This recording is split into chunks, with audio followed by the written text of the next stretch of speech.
मुंबई आयुक्तालय अंतर्गत वाशी में चलाया गया कॉम्बिंग ऑपरेशन। इस कॉम्बिंग ऑपरेशन में कई आरोपियों को गिरफ्तार कर भेजा गया जेल। देखिए खबरें आज भी के लिए नई मुंबई ब्यूरो रिपोर्ट।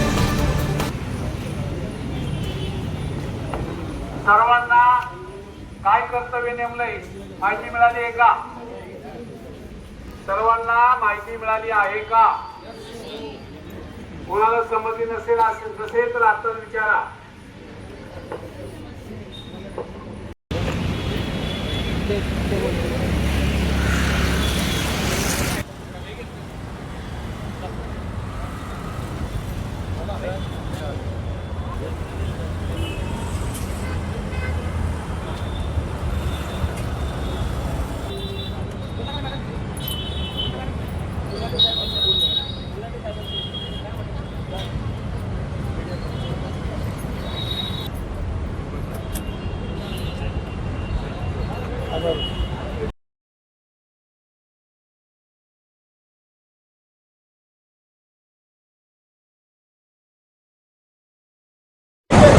लाईट बंद करायला चालू होतं सर, काय सांगाल? वाशी पोलीस ठाणे अंतर्गत कॉम्बिंग ऑपरेशनचं आयोजन करण्यात आलं होतं. नेमकी कोणत्या प्रकारे कारवाई केली आणि कोणकोणते आत्तापर्यंत साहित्य झाले? नवी मुंबई पोलीस आयुक्तालयातील वाशी पोलीस ठाणे हद्दीमध्ये माननीय पोलीस आयुक्त मिलिंद बारंबे सर, माननीय सहपोलीस आयुक्त संजय अनपुरे सर,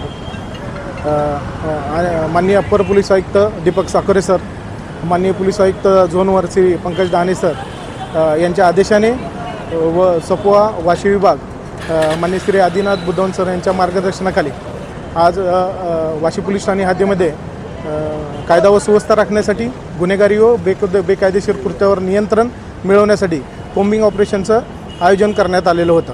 कॉम्बिंग ऑपरेशन दरम्यान वाशीगाव, जुहूगाव या परिसरामध्ये कॉम्बिंग ऑपरेशन करण्यात आलं. तसेच पोलीस ठाणे हद्दीमध्ये ब्लू डायमंड चौक, ऑरेंजा चौक, नूर मस्जिद चौक या ठिकाणी नाकाबंदीचं आयोजन करण्यात आलेलं होतं. नाकाबंदीच्या आयोजनादरम्यान वाहतुकीचं नियमांचं उल्लंघन करणाऱ्या व्यक्तींवरती कारवाई करण्यात आलेली आहे.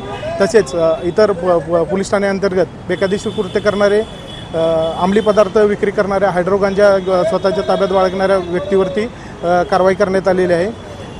एक बांगलादेशी इसम मिळून आलेला आहे, त्याच्यावर कारवाई करण्यात आली आहे. 2 गुटख्याच्या कारवाई करण्यात आलेल्या आहेत. तसेच कोप्ताप्रमाणे 14 कारवाई करण्यात आलेल्या आहे.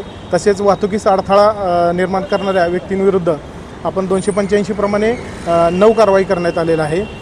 माझा वाशी पोलीस ठाण्यातील हद्दीतील नागरिकांना संदेश आहे की असे पोलीस ठाणे हद्दीमध्ये बेकायदेशीर कृत्य करणारी कोणी व्यक्ती असेल त्याच्याबाबत आपण आम्हाला माहिती द्या. आम्ही त्यांच्यावर निश्चित कडक कारवाई करू आणि असेच कॉम्बिंग ऑपरेशनच्या कारवाई पुढे नियमितप्रमाणे चालू राहतील आणि नागरिकांना कायदा व सुव्यवस्था ठेवण्याबाबत वाशी पोलीस ठाणे हमेशा काम करत राहील आणि त्याबाबत मी ग्वाही देतो. धन्यवाद. सर, एक अग्निशस्त्र देखील हस्तगत करण्यात आलेलं आहे. हां, आम्ही एक अग्निशस्त्र पण आम्ही हस्तगत केलं आहे आणि एका इसमाला ताब्यात घेतलेला आहे.